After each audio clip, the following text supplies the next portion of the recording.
안녕하세요. 기능의학 의사 김원장입니다. 최근에 제가 고지혈증 환자를 치료할 때 약 없이 식이와 운동 위주로만 치료를 한 케이스가 있습니다. 그렇게 치료를 했더니 처음에는 상당히 놀랄 수밖에 없었는데요. 오히려 콜레스테롤이 안 좋아지고 비율도 상당히 악화됐기 때문입니다. 그렇게 되면 이제 혈관의 염증이 더 진행이 되고 동맥경화가 진행될 수 있기 때문이죠. 그래서 왜 그런가, 왜 콜레스테롤이 더 안 좋아졌을까? 그 원인을 찾아서 해결을 했더니 그제서야 콜레스테롤이 좋아지고 콜레스테롤 비율도 개선이 됐습니다. 이렇게 정확한 원인을 찾아가지고 그 원인을 제거만 해줄 수 있다면은 약 없이도 콜레스테롤을 충분히 해결할 수 있습니다. 오늘 그 환자 케이스를 통해서 자세한 내용을 알아보고요. 시청자분도 그 방법을 적용해서 콜레스테롤을 약 없이 탈출하시길 바랍니다. 자, 본론으로 들어가 보겠습니다. 그 환자 케이스는 이제 60대 후반 여자 환자였습니다. 이제 상급 종합병원에서 이제 건강검진을 받았는데 동맥경화가 있다라고 하는 이야기를 듣고 걱정이 많이 돼서 이제 제 병원에 진료를 보러 오게 된 환자입니다. 그래서 동맥경화가 있으면은 아무래도 이제 치매 위험이 확 올라가게 되죠.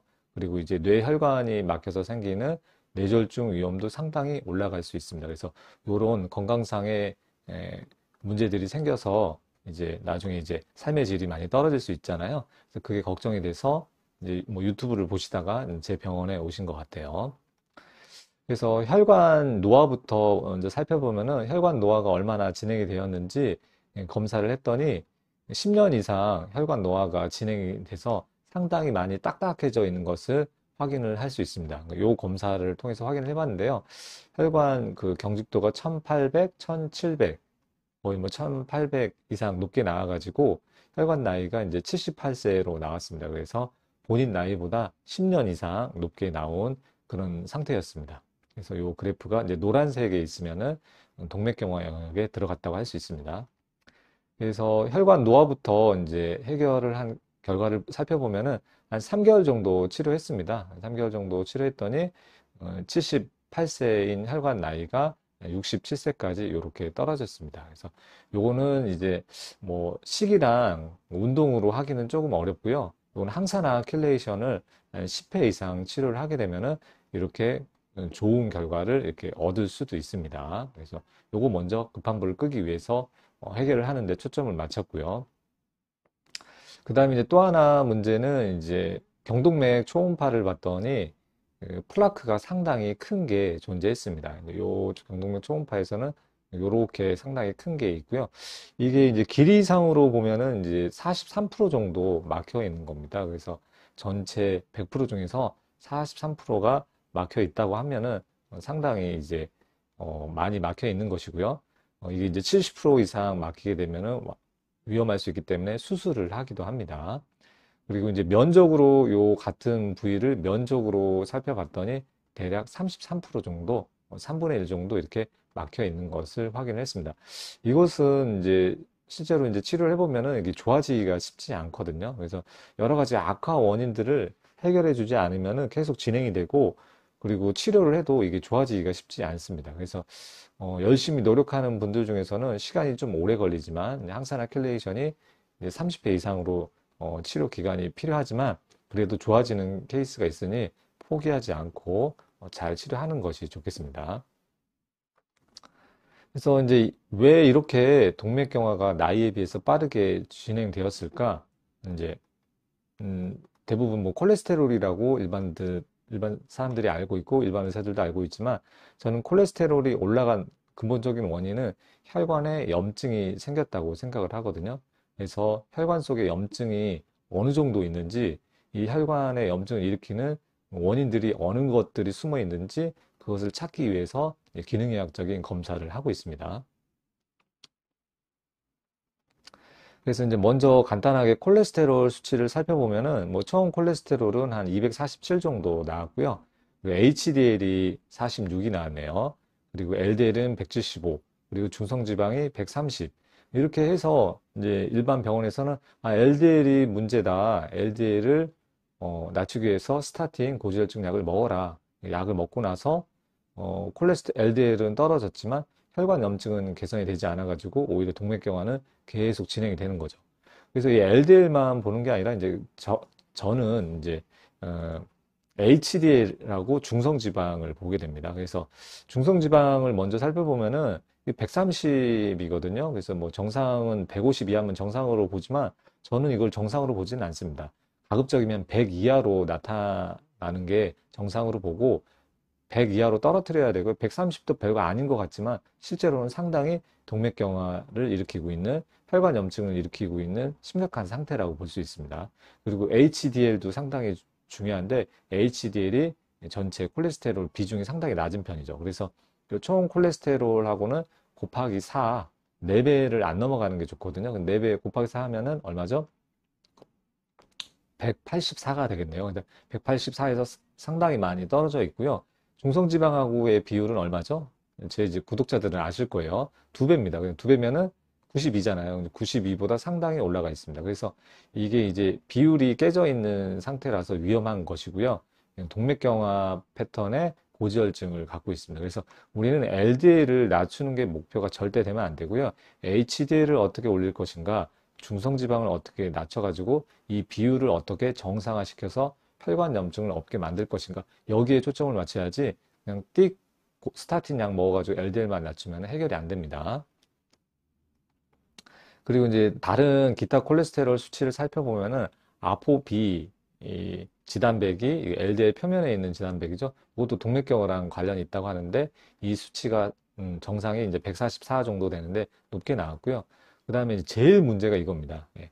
리포프로테인 A라고 해서 변형된 LDL이라고 설명을 했습니다. 그래서 요 콜레스테롤이 상당히 많은데 이게 이제 젊었을 때는 그 지혈을 시키는 좋은 작용을 하지만 나이 들어서는 혈전이 많이 생깁니다. 그래서 이거를 낮추는 방법이 쉽지 않거든요. 근데 유일하게 이걸 낮추는 방법 중에 하나가 바로 거저 먹기 식단이 되겠습니다. 그래서 요거를 낮춰야 되는 그런 문제가 있었습니다. 그래서 요 유전적인 성향을 띠기 때문에 상당히 치료가 까다롭습니다. 그래도 방법이 아예 없는 건 아니니까 그 방법을 이용해서 요거를 떨어뜨리면 되겠습니다. 그래서 단순하게 콜레스테롤 검사만 하지 마시고요. 요 두 가지 검사도 꼭 받아보시는 것을 추천합니다. 그리고 이제 제가 가장 중요하게 생각하는 게 LDL 사이즈입니다. 실질적으로 혈관에 염증이 일어나고 있는 상태를 반영하기 때문에 이게 저는 아주 중요하게 생각을 하고요. 스몰 댄스 LDL이라고 하는 검사를 콜레스테롤이 높으신 분은 꼭 반드시 검사를 해보기를 추천을 드립니다. 물론 이제 약간 비용이 좀 들 수 있는데 비용을 감수하고도 충분히 투자할 만한 검사라고 생각을 합니다. 그래서 1번, 2번은 큰 LDL이고요. 3번부터 7번까지 작은 LDL에 해당되고 이 그래프에서는 이렇게 빨간색 영역에 해당이 되겠습니다. 상당히 많이 있는 편이고요. LDL, 작은 LDL이 스몰 댄스 LDL이 많기 때문에 이 환자는 혈관의 염증이 활발하게 일어나고 있는 상태다. 그래서 요거를 제거시켜주는 치료를 해야 됩니다. 물론 스타틴 약을 먹으면 이게 뚝 떨어지기는 해요. 그렇지만 약을 먹어서 떨어뜨리는 경우에는 근본적인 원인이 해결이 안 되고, 즉 혈관의 염증은 계속 지속이 될 수 있습니다. 그리고 또 추가적으로 검사한 것 중에 몸속에 중금속이 숨어 있는 것을 찾아냈거든요. 보니까 비소하고 수은, 카드뮴, 알루미늄, 이 혈관에 직접적으로 염증을 일으킬 수 있는 활성산소 유발하는 중금속이 상당히 많았습니다. 그래서 이거를 해결해 주지 않고 그냥 콜레스테롤만 떨어뜨린다고 해서 혈관이 좋아지거나 유지되기가 어렵습니다. 요 중금속도 한번 꼭 체크를 해 보시는 것을 추천드리고요. 그리고 이제 어쨌든 이제 호기롭게 한번 치료를 해보자 하고 식이랑 운동을 이제 충분히 설명을 드리고 했는데 오히려 콜레스테롤이 3개월 후에 280으로 왕창 올라갔습니다.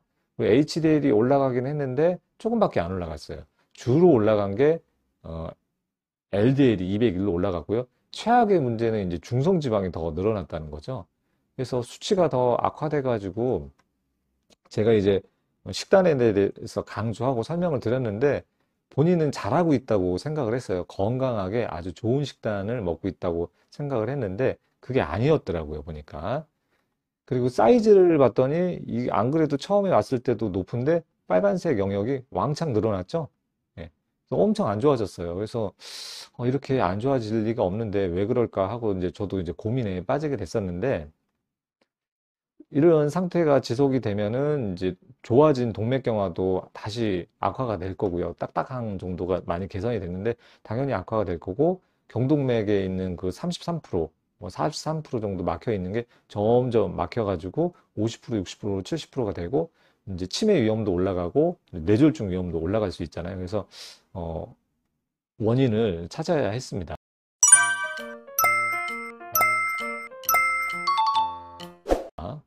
그래서 뭐가 문제일까? 이제 저는 이분이 스트레스를 많이 받나? 근데 그건 아니더라고요. 환경 독소가 있나? 요거는 좀 있어요. 중금속이 좀 있었고. 근데 이거는 치료를 하고 있는 중이었고. 장 속에 곰팡이 같은 유해균이 있을까? 요런 것도 좀 의심이 되고. 근데 이제, 제가 이제 강력하게 의심한 거는 바로 혈당 스파이크였습니다. 이 환자가 혈당 스파이크가 있을까 없을까 확인할 방법이 없었거든요.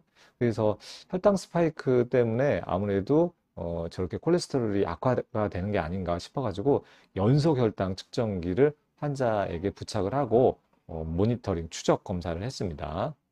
그렇게 했더니 그래프를 확인해 봤더니 이렇게 최대 혈당이 235까지 올라가는 식단을 하고 있었더라고요. 그래서 본인은 정말 알려준 대로 잘 하고 있다고 요 정도 탄수화물 먹는 거는 괜찮겠지 하고 생각을 했는데 아니나 다를까 혈당 스파이크가 과하게 일어나고 있었죠. 그래서 이렇게 기준치보다 올라가는 구간이 생기게 되면은 콜레스테롤 비율이 왕창 깨지고요.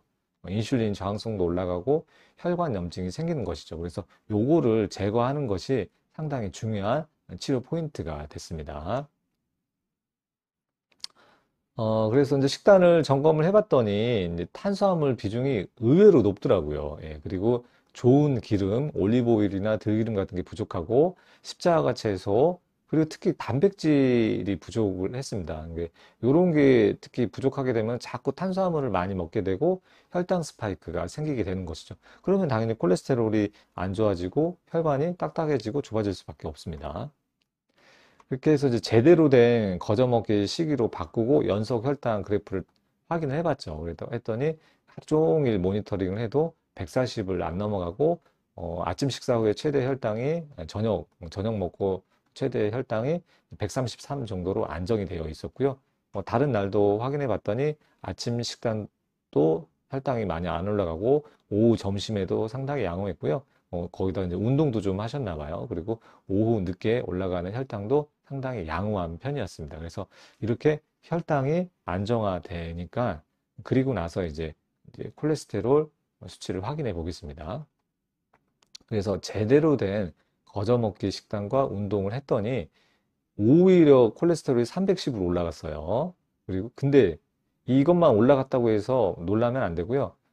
가장 좋은 결과는 HDL이 왕창 올라갔습니다. 그러니까 이 비율이 어떻게 되죠? 곱하기 4 하면은 비율이 좋아졌잖아요. 그렇죠? 예, 비율이 4배에 거의 가까운 수치로 좋아졌고 그리고 요거 같은 경우에는 중성지방이 뚝 떨어졌어요. 이거는 2배 이하로 떨어지기도 했고 목표치인 100 이하를 만드는 게 목표인데 그게 떨어졌습니다. 그리고 LDL이 좀 올라가긴 했는데 비율이 많이 좋아졌구나 이걸 알 수 있었죠. 그래서 오히려 저는 요 상태가 콜레스테롤, 혈관염증이 더 없는 상태라고 보여집니다.